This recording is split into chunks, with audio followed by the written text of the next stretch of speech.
고린도전서 7장 25절에서 40절 말씀을 우리 한 목소리로 읽겠습니다. 처녀에 대하여는 내가 주께 받은 계명이 없으되 주의 자비하심을 받아서 충성스러운 자가 된 내가 의견을 말하노니 내 생각에는 이것이 좋으니 곧 임박한 환난으로 말미암아 사람이 그냥 지내는 것이 좋으니라. 네가 아내에게 매었느냐 노이기를 구하지 말며 아내에게서 노였느냐 아내를 구하지 말라. 그러나 장가가도 죄 짓는 것이 아니요 처녀가 시집가도 죄 짓는 것이 아니로되 이런 이들은 육신의 고난이 있으리니 나는 너희를 아끼노라.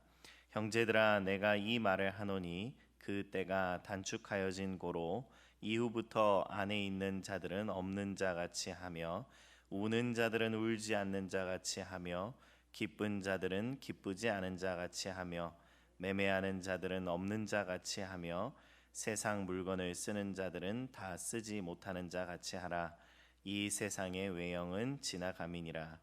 너희가 염려 없기를 원하노라. 장가가지 않은 자는 주의 일을 염려하여 어찌하여야 주를 기쁘시게 할까 하되 장가간 자는 세상 일을 염려하여 어찌하여 아내를 기쁘게 할까 하여 마음이 갈라지며 시집가지 않은 자와 처녀는 주의 일을 염려하여 몸과 영을 다 거룩하게 하려 하되 시집간 자는 세상 일을 염려하여 어찌하여 남편을 기쁘게 할까 하느니라.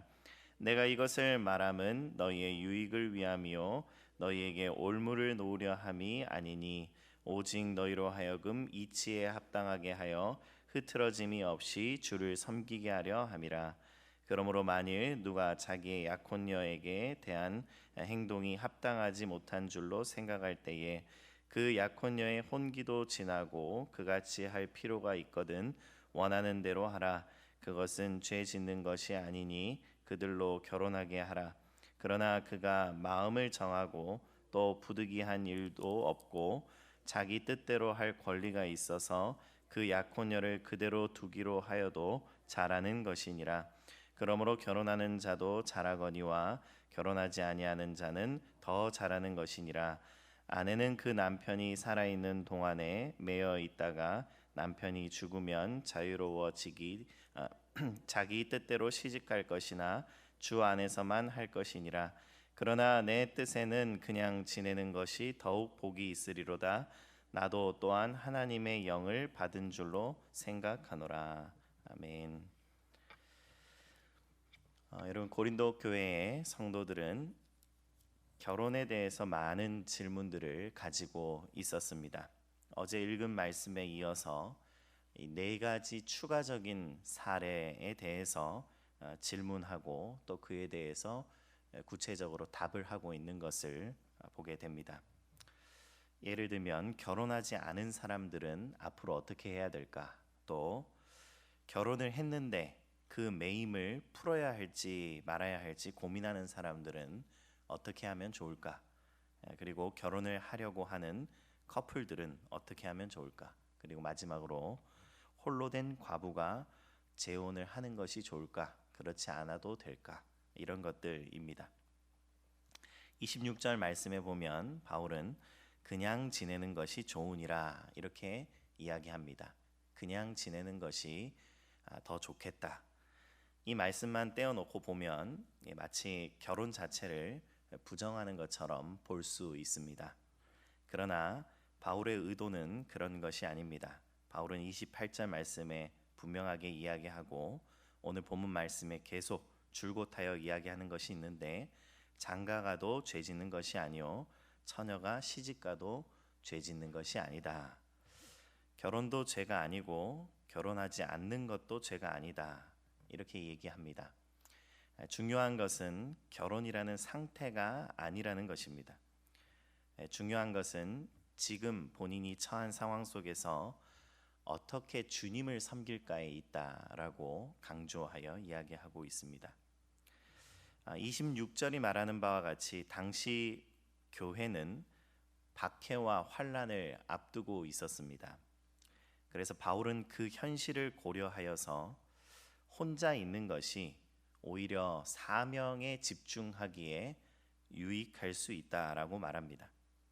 이 결혼 생활이라는 것이 사명을 다하기에 주의를 빼앗게 할 수 있는 일이기 때문입니다. 하지만 이것은 모든 시대의 모든 사람에게 적용되는 절대적인 명령은 아닙니다. 오히려 바울이 말하고 싶은 핵심은 다른 데에 있습니다.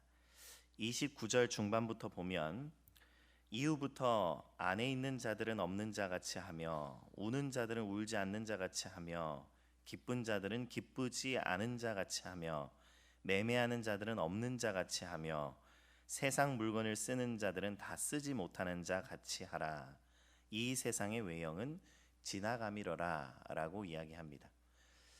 이 결혼에 대한 상세한 여러 가지 사례에 대한 답변이 있지만 이 모든 것들은 바울이 지금 이 성도들에게 종말의 시각으로 세상을 보라는 권면 아래에 있는 내용들입니다.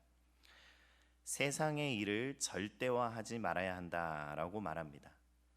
물론 우리는 살아가면서 기쁨도 누리고 또 슬픔도 경험해야 합니다. 또한 살아가면서 우리는 돈도 벌고 소비도 해야 합니다.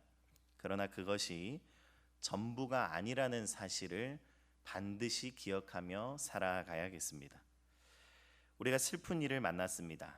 이 슬픈 일을 만났다고 해서 그것이 다가 아니다라는 것입니다. 우리가 슬픈 일을 만났다고 해서 우리의 희망이 완전히 끊어진 것이 아님을 우리 그리스도인들은 항상 기억해야겠습니다.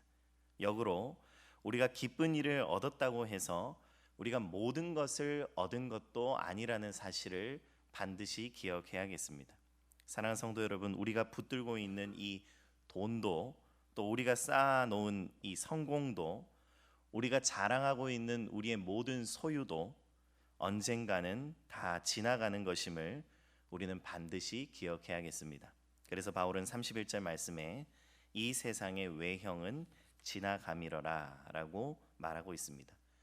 성도 여러분, 그런데 반대로 영원히 사라지지 않는 것이 있습니다. 무엇입니까? 바로 우리 주님과의 관계인 줄 믿습니다. 또한 하나님 나라의 생명인 줄 믿습니다. 그리스도 안에서 우리가 누리는 구원인 줄 믿으시기 바랍니다. 그래서 우리는 낭비할 시간이 없습니다. 쓸데없는 복잡한 일로 우리의 삶을 꾸려나가서는 안 되는 것입니다. 그래서 우리의 삶을 더욱 단순하게 하여 주님과 내가 어떻게 시간을 보낼 것인가, 내가 어떻게 주님께 집중할 수 있을 것인가를 고민하라는 것입니다. 그것을 이 고린도 교회의 당시 상황에서는 결혼의 예를 들면서 이 바울이 말을 하고 있었던 것이죠. 여러분, 마찬가지로 꼭 결혼의 문제가 아니더라도 우리는 우리의 삶 가운데에 내 삶을 무엇으로 낭비하고 있는가, 내 삶을 너무 쓸데없는 복잡한 일로 꾸리고 있지는 않은가 돌아봐야겠습니다. 그리고 우리의 삶을 정비하여서 최대한 단순하게 정비하여서 주님과 시간을 더 많이 보낼 수 있도록, 주님께 집중할 수 있도록 애쓰는 우리 모든 성도님들 되기를 간절히 축복합니다. 바울은 지금 결혼 문제를 이야기하면서 결국 이 한 가지를 묻고 있습니다. 32절 말씀에 보면 어떻게 하면 주를 기쁘시게 할 수 있는가? 여러분, 이것이 우리에게 놓여진 숙제입니다. 어떻게 하면 주님을 기쁘시게 할 수 있는가?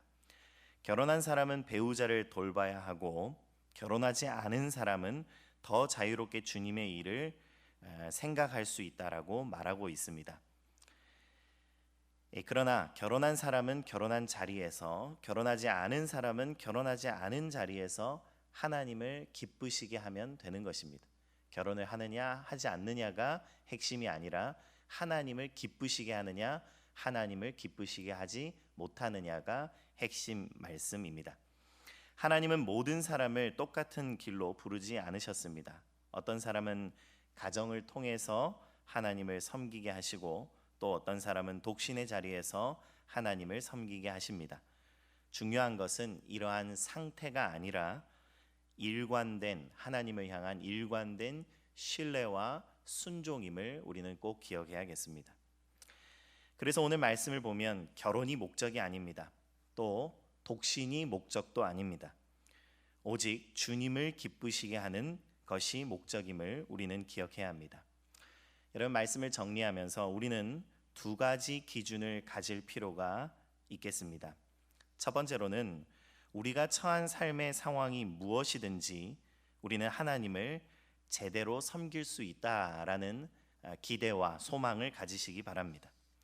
우리는 이런 생각들을 참 많이 합니다. 나는 지금 내 상황이 바뀌면, 나의 상태가 바뀌면, 내가 처한 이 관계가 변화되면 하나님을 더 잘 섬길 수 있을 거야.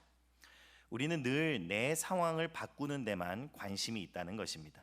그러나 그것이 아니라 지금 있는 자리에서 주님을 기쁘시게 하기를 원하는 저와 여러분들 되기를 간절히 바랍니다.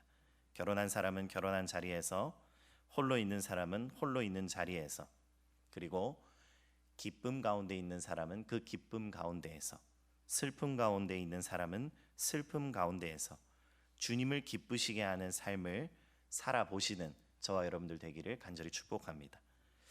그럼에도 불구하고 두 번째로는 우리는 하나님을 섬기는 일에 방해를 최소화할 수 있는 여건을 만들기 위해 애써야겠습니다. 여러분, 하나님께서 부르신 그 자리에서 우리는 불평하고 원망하는 것이 아니라 그 상황에서 하나님을 어떻게 하면 기쁘시게 할 수 있을까 노력해야 합니다. 그런데 우리가 처한 그 상황에서 우리는 할 수 있는 대로 어떻게 하면 주님과 많은 시간을 보내고 나의 주의를 빼앗기지 않도록 애쓸 수 있을까 고민해 보시고 오늘 하루의 삶 가운데에 주님께 주의를 집중하시는 우리 모든 성도님들 되길 간절히 축복합니다. 기도하겠습니다. 하나님 아버지, 감사합니다. 우리의 처한 삶의 상황이 무엇이든지 간에 하나님을 기쁘시게 할 수 있는 주의 자녀들 되게 하여 주시옵소서. 늘 내 상황을 바꾸는 데만 관심 있는 것이 아니라 지금 내가 서 있는 이 자리에서 주님을 기쁘시게 할 수 있는 주의 자녀들 되게 하여 주시옵소서. 하나님, 부르신 자리에서 할 수 있는 대로 주님과 많은 시간을 보내며 주의를 빼앗기지 않도록 애쓰는 주의 자녀들 되게 하여 주시옵소서. 모든 말씀 예수 그리스도의 이름으로 기도드립니다. 아멘.